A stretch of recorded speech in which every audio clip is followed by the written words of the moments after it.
Camille Schloeffel is a passionate activist in the space of sexual violence prevention and response. Camille is the founder, director and safeguarding manager of the Stop campaign, a not-for-profit addressing sexual violence in learning communities through empowerment, education, activism and awareness. In 2020, Camille was awarded the 2020 Peter Mitchell Churchill Fellowship to explore ways activists and universities can work together to prevent sexual violence on campus. Camille will be travelling to the United States and the United Kingdom in 2020 to undertake this research. Camille's day job is as a senior policy officer for the federal government in child abuse and family violence policy, and Camille holds a Bachelor of Arts, Human Rights and a Bachelor of Development Studies from the Australian National University. Welcome, Camille. Thank you for having me. That's okay. Camille and I first met, we were both Westfield Local Heroes, nominated for Westfield Local Heroes. So we met briefly, very briefly, but we've kept in touch on social media over the time. So welcome. Where did you grow up? I grew up in Sydney. Ah. Yes. And then I moved to Canberra for university. So you went to high school in Sydney, obviously. Yes. So I went to Mossman High. Oh, okay. Yeah. And then came down to the ANU. Yeah. Okay. You have a big family? There's a couple of us. Yep.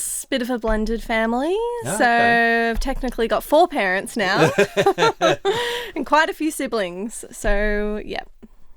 So did you have any idea in high school what you wanted to do? Absolutely no idea. I think high school for me was very difficult. I struggled in high school and just had no idea what I wanted to do. But I did know that I wanted to go somewhere new and do something different, which is why I landed on the ANU because it was in Canberra. So And get out of Sydney. to get out of Sydney, yes. And do something new. Do something different, yeah. So what were you studying when you first got to Canberra? So when I first came, I started with a Bachelor of Development Studies and Bachelor of Arts, having no idea what my major would be, but ended up landing on human rights after a few subjects and finding that really interesting.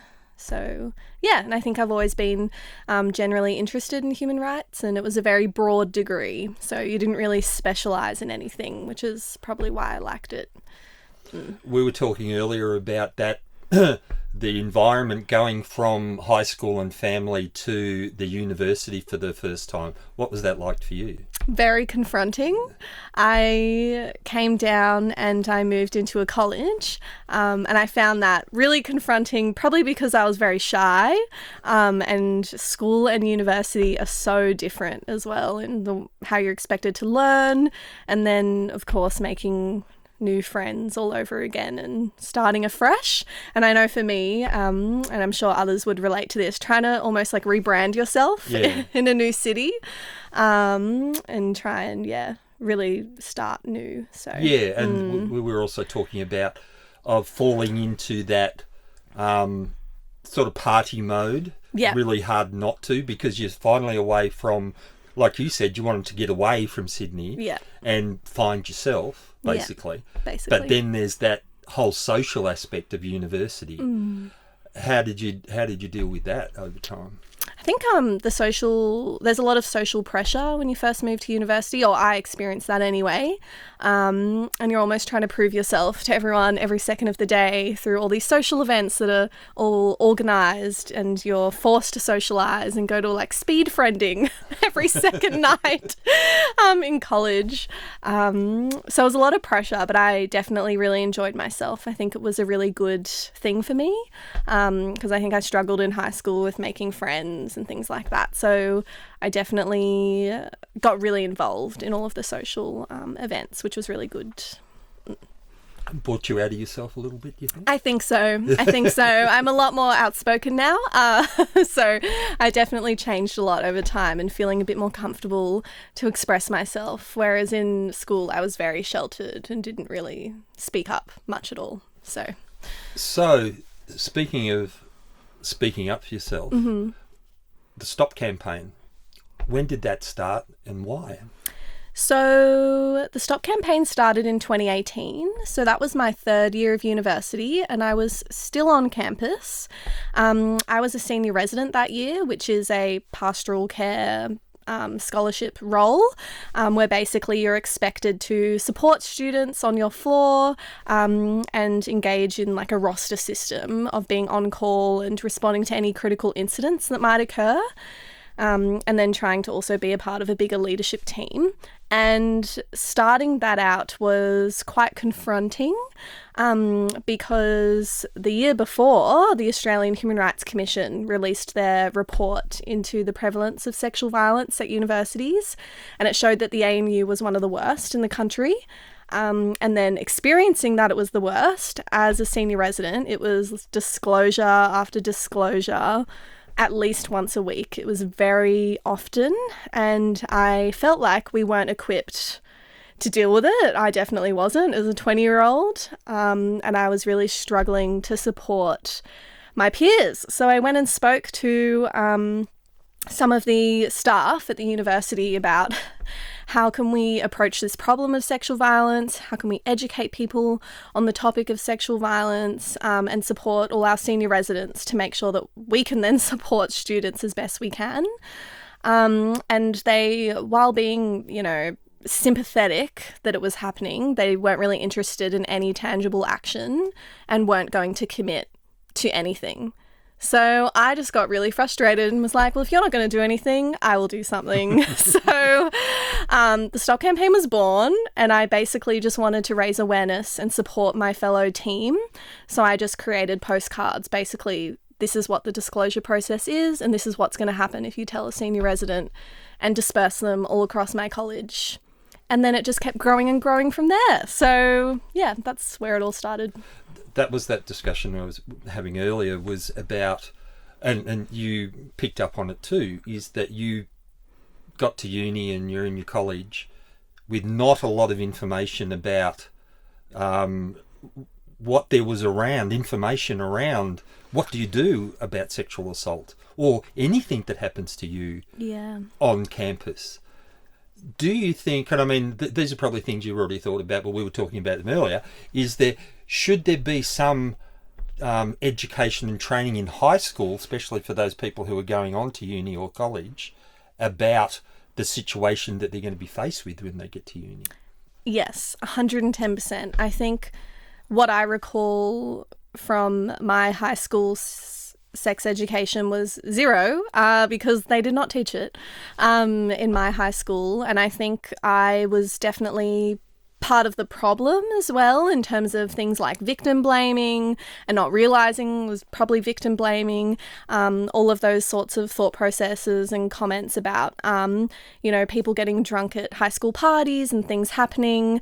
I now look back and I'm like, that was sexual assault. But at the time, we just thought it was a part of growing up. So then going into university, very similar circumstances, and still no education on it. So you really just had to educate yourself, which was very difficult. But I think high school is where it should be happening. But the reason we're really focused on universities is that we've just already missed people. So can we get them at some point? But it's so important to start implementing things in high school, which I'm really glad to see that will be happening soon. Because there's now, in certain areas, consent training going on, education going on in high schools, which would be part of that, wouldn't it? Before you move into the big world, let's have a discussion about consent. Definitely. Because that's a real, especially when you get into the university, and that's what I was trying to say before about the social life there. And if you're not used to drinking a lot, and that there's a bit of peer pressure about drinking a lot in university, and then you fall into a situation, both obviously the female and male situations, of not knowing how to handle that, because they've never had to face it before. So that education before they go in would be crucial. To then try and manage the sexual assault situations that happen in campus, or rub them out altogether, obviously. So they're preferable, but education. So definitely.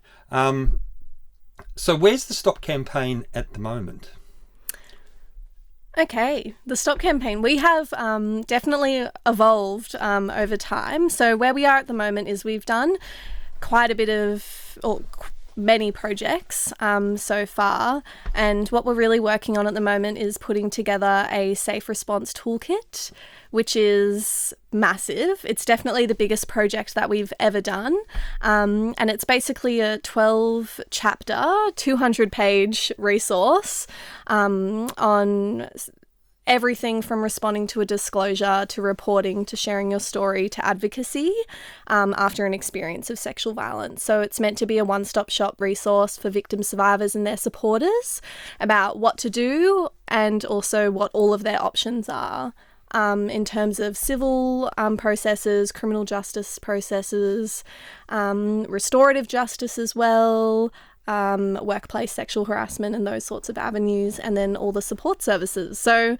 we've definitely evolved in terms of educating the community in a very grassroots sense to actually pulling together a really comprehensive resource, which is meant to equip services and their service users as well about what to do. So that's a lot of what we do at the moment, but we also are still always wanting to share stories as well. So I brought some of my zines today because the Stop campaign has shared probably over 35 victim survivors' stories so far through different creative mediums as well. So that's where we're at the moment in terms of our projects. But yeah, we've definitely grown from in 2018 being myself and a few others in college to over 50 members now. So it's definitely getting bigger and bigger. Well, that's where This Is My Brave and the Stop campaign have that commonality, is we're about sharing stories to break down stigma, which is exactly what you're doing, is to, if people can hear stories about something unfortunate that's happened to somebody else and they relate to it, but they also understand that person has also put up their hand and spoken out about it, they go, oh, I can too. Yeah, definitely. So I feel safe. So exactly the same. I think it's exactly the same as if you're building a safe, supportive environment for people to put their hand up and say, something's wrong. Something's happened to me that is wrong. I don't need to feel guilty about talking about it. I'm not the person who did the wrong thing, and I shouldn't be made to feel bad about it. So I want to put my hand up and know there's a safe space to go to talk about it. So yeah, definitely. And even in our safe response toolkit, which might seem like quite a clinical resource when I describe it, we also have we actually do have victim survivors' stories in there as well, mostly on sharing their stories, what that was like, the good and the bad, what people need to consider, and then as well other stories on when they've on the flip side interviewing people who created a platform for people to share their stories as well and what that means. So it's all a work in progress, but very, excited to kind of have that more human element to this resource as well. It's really important in storytelling and having people tell their stories to let them know that it's up to you what you want to share. Yeah. That's how you get the safe part of it. So you don't have to tell us everything.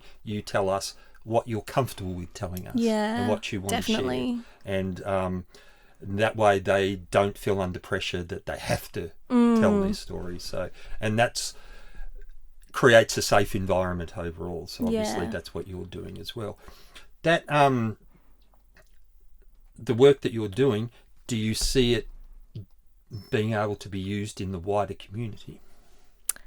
Definitely. I think particularly we're mostly located in the ACT, but there is a huge gap in terms of information sharing, education, awareness, general just conversations about sexual violence, and then also sexual well-being on the flip side. So I think we have a really big role to play in educating the community, but also making them feel supported and feel, valued, and remember that we're always going to be here to have a platform to share their stories, or we're always going to be here to be able to provide that support in terms of educating the people around them about how to then support them the best that they can be. So I definitely think there's a big role to play, and we're probably moving more into the community space, which has been interesting because the university sector is really difficult to enact change. really, really difficult. So we're almost, going back into the community to then enter into university spaces again later when they're, more willing to engage with us and other relevant groups. Well, universities are steeped in tradition, aren't they? Oh, yeah. I describe them as like little Vatican cities all across Australia that have their own laws, own rules, own cultures, hierarchies everything. within the university, within the colleges, within Definitely. departments. Yeah. Yeah, so, it's really difficult, isn't it? But I can see a use for that within the workplace as well, because you've got, especially if you've got a lot of young people moving into the workplace for the first time, the workplace is again another little tight environment where you're working closely with people and you sometimes socialise with those people, and those boundaries and that information you need to have as well, because it's a new environment again, and you may fall into those traps of going out and partying or whatever happens at work, and knowing those boundaries. But it's also good for the workplace to be able to know those boundaries. Yeah, because they're the ones who define them at the end of the day within their workplace. So something that they could use within their basically terms and conditions of employment would be wonderful. Yeah, completely. And even in that Australian Human Rights Commissioner report that I mentioned earlier that was released in 2017, one of the biggest recommendations they said, if you want to enact change and we want to reduce sexual violence, you need people at the top. So in the university sector, vice chancellors need to make commitments to change. Like, you need the people at the top. And it's completely translatable to every workplace, that if the senior executives and CEOs and every supervisor, if they're the ones that are making commitments to no tolerance on this sort of behaviour, then it will, change will happen. But we're not seeing leaders really take that stance, which is, a huge problem for groups like us who want to go in and try and support them to be able to make those changes and, eliminate sexual violence from those settings. It's difficult, isn't it? Because this is an unfortunate thing, is that it needs to be a generational change. Yeah. Is that the people who are fighting for it now are the people who need to have those positions in the future to embed them in there, rather than their added on thing to things that already exist. They need to be part of the structure, not an add-on. So unfortunately, great what you started. It's fantastic, because it has to start. Everything has to start somewhere. Got to start somewhere. Yeah. Got to start somewhere. It's like, you probably thought that, didn't you? You said, well, no one else is doing it. I'll do it. I've got to do something. I've got to do something. It's got to start somewhere. So recently in the paper, in the press, the ANU launched its $3.3 million student safety and wellbeing plan. So the plan springs from the recommendations of the independent review of the ANU's sexual violence prevention strategy, launched in 2019. Also released today, and feedback from victims and survivors themselves. Did the Stop campaign or anybody from there have any input into that report? We did not. We were not consulted on that report or announcement of that funding. And from what I've spoken with a few people who are still at university as well, in student advocacy groups, and they don't recall being consulted either. So that's disappointing. I'd be definitely very interested to see who they were consulting on that sort of report. But I guess regardless, they're finally doing something about it. So where do you think they got the feedback from victims and survivors then? I actually don't know where they would have gotten that feedback, unless it was from people who used who reported through the ANU, would be my guess. In terms of people who already felt able that they could report, unless they were doing call-outs for victim survivors, which they definitely were not. For people you would have known about it. We would have known if they were doing call-outs for people to put their hand up. So if that's the case of what they did, it's sexual violence is so underreported. It would be so important to engage with people who felt like they had no options and didn't feel comfortable at all to tell the university what was happening.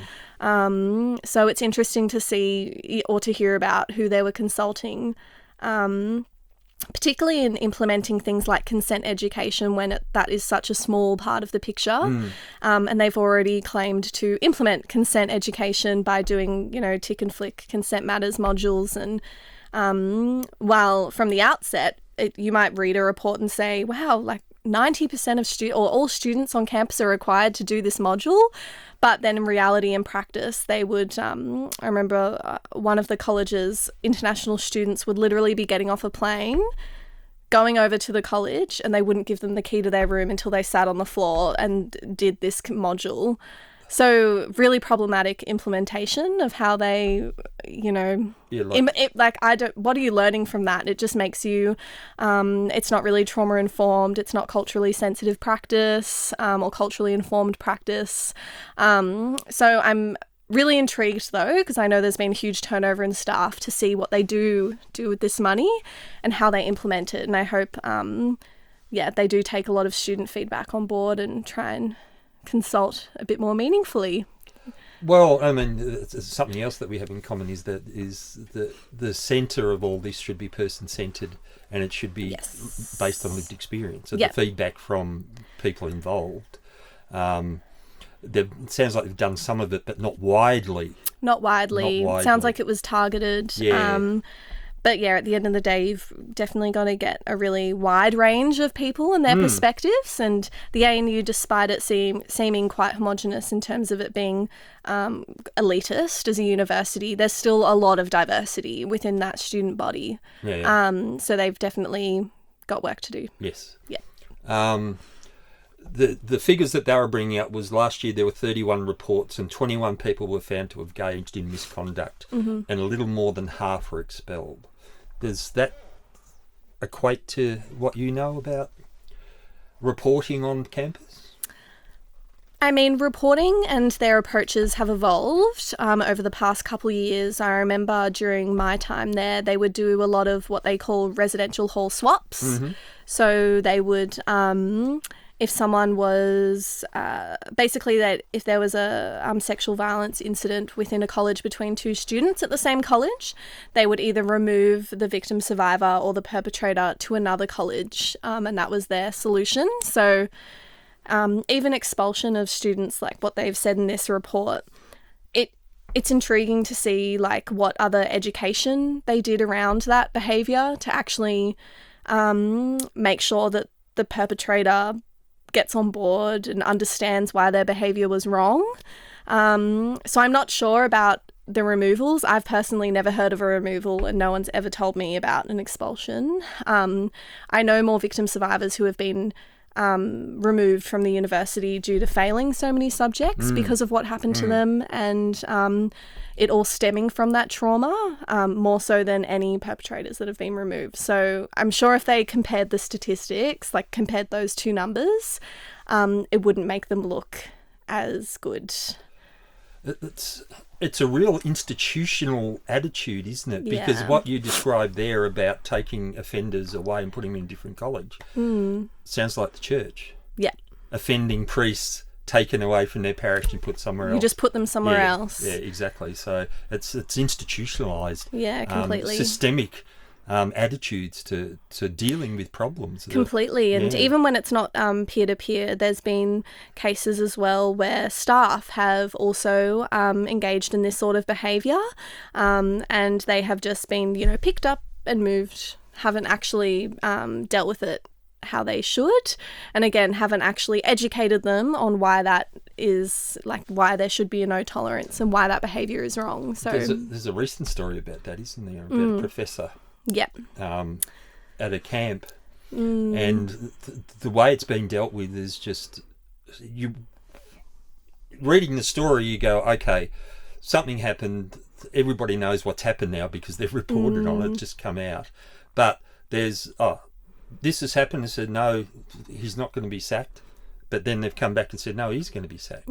So there's this grey area in between where they seem to be unable to make a decision about things clearly one way or the other. So I mean, that's confusing enough. Imagine the poor people who are involved in those things, how confused they would about reporting it, and then nothing happening. Yeah. And the thing again about, perpetrators and people who, sex offenders is they tend to be in a much more, the cohort, they tend to be much more educated and they tend to be a lot more calculated and they're smart. And they know exactly what they're doing. So in the ways of not talking to this case, just generally, that's kind of what the research tells us. Yeah. And it also shows that what really is the difference between a 17 and an 18-year-old. And a lot of the people who kind of target these young people know that they're 18 or over. Yes, yeah. And it's really disappointing to see this back and forth and this media reporting, because I can only imagine how triggering and re-traumatizing that would be for all the people involved. And despite it being, so-called consensual activity, it's still the person is in a position of trust, and it's still, that kind of negates that consent in many ways, because they are in a position of trust. Yeah. So that doesn't really... it shouldn't be an argument about, if they consented or not. Yeah. It's still wrong. Yeah. So seeing those sorts of discussions being had is, it's just disappointing to see how it's playing out, and the ANU's stance on it, because they're not speaking much or, actually giving their input as much as they probably should. Well, talking about institutionalisation of attitudes, let's just move up to Parliament House then. Yes. I mean, it's just, again, that sexual assault, the reaction and the attitudes to that are just so inbred into the process up there. The best thing I love that Grace Tame says is that when they attack her, they're saying, why are you attacking me? I'm not the problem. The problem is the process, the system. Why aren't you looking at the system and changing that instead of coming attacking me? And it seems like that when things within a big institution happen, they attack the person rather than look at the problem that's going on and try to fix that. So always in the all too hard basket, and it's disappointing because these sorts of institutions, as in universities, they were excluded from the Royal Commission into Institutional Responses to Child Sexual Abuse, despite there being young people and people under the age of 18 that do reside and live in these colleges, including people as young as 16. So they've just been completely missed. And then as well, Parliament House, there's just been no oversight, up until recently, until people bravely share their stories. So it really does go to show the power of people sharing their stories, but at the same time, then what they receive from the public again and from those systems is just horrendous when they're put on a pedestal and expected to represent every single victim survivor in this country. They just have all this weight on their shoulders, and I just, so immense for their mental health and definitely their ability to advocate and ability to, keep making change, even though they are so amazing. It's just difficult. Then there's no question of why people hesitated putting their hand up. Definitely. If that's what they're going to be. I mean, Brittany Higgins is, if she hadn't put her hand up about it, it would have been swept under the carpet. Definitely. Easily. Because no one wanted to take responsibility for that at all. No one at all. But thank God she did. The bravery that she showed of putting her hand up, of doing that, and then bringing it into the wider area in Parliament of going, you all have to look at what you're doing, not just what happened to me. So that was pretty amazing. I'm unfortunately close to a group of boys who are now men around my age who fell victim to a sports coach and a teacher and they were sexually assaulted by him, or two of them actually. So, and they were in positions of power, basically. They were coaches, they were teachers. So, and the story's coming out that there was thousands of boys that's happened to. And it's hit home for me because that group of boys, I went to a different school than them, but we all played football and we all socialised together. So I was just lucky. And there's some very high profile people who are involved in that. And there's some suicides. And that's the other side of it, isn't it? Yeah. Is that if nothing's done about it, no one pays any attention or is sincere about offering help or support, the end result could be someone taking their life. And it happened. That's not something that could happen. It does happen. It does happen. Often, unfortunately, because that trauma, if it's not recognised and dealt with, is going to turn into bigger problems further down the track. Yeah, completely. I think suicide has definitely touched my life too many times, and oftentimes it's those experiences of trauma, and I think everyone is almost affected by suicide in this country. So it's definitely something that we need to have a look at. And even looking at the Royal Commission, all those brave children, or they were victimised when they were children, but children and adults who spoke out and saying, what was it, the average time to speak out for a boy going into manhood was 23.9 years or something, or never. So it's just completely disheartening, and we see that we've got a huge problem to address, and it's not only just the sexual violence and the trauma, but it's the suicide prevention as well, and mental health, and all of it. So important. We've been talking about that recently, and especially now that we've got such a world that's topsy-turvy at the moment, and especially with youth going, so what sort of world am I walking into? What am I going to inherit? Am I going to inherit wars or plagues or whatever, or climate change or whatever? So it's funny because I was listening to something the other day, and they were the talk about climate change and the disaster that can come from climate change is very akin to the talk you have when you're depressed. About the fatality of everything, about everything's never going to work out because if we keep doing this. And they're both expressions of depression. And I think that's what's happening to youth, is that all this talk about, and the negativity of that talk rather than the positivity, which is positivity is people like you seeing a problem and going out and doing something about it and achieving things. And there's many people around who are actually achieving things, but we don't put them in the spotlight enough. We just look at the negatives. So, and I think people need positive role models to go with that, which you're one, which is great. Thank you. So are you. Thank you. Thank you so much for coming along. Anytime. Thank you for having me. Yeah, just let me know if you've got anything coming up and you want to talk about it. Just let me know, and I'm more than happy to put it up on our socials and on our YouTube channel. So we'd really like to go find out more about what the Stop campaign's doing and what they've got going in the future. Yeah, sounds amazing. Thank you. And your books. And our books. Magazines, Our books. We have so many stories in here, and they're really beautifully written. And some call to actions, and we even have some stories within here where people decided to share their stories through art as well, through poetry, and then we also have an accompanying video series for each, so people could share their stories on camera, or they could have other people share them for them, so on their behalf. So yeah, really beautiful stuff. Definitely, I think our proudest project in terms of providing that platform for people to share safely and anonymously as well, because I know it's really important for a lot of people. So well, I'll share that on our Facebook and our website so people can access it as well. So thank you. Camille, thanks for coming along. Thanks for having me. That's all right.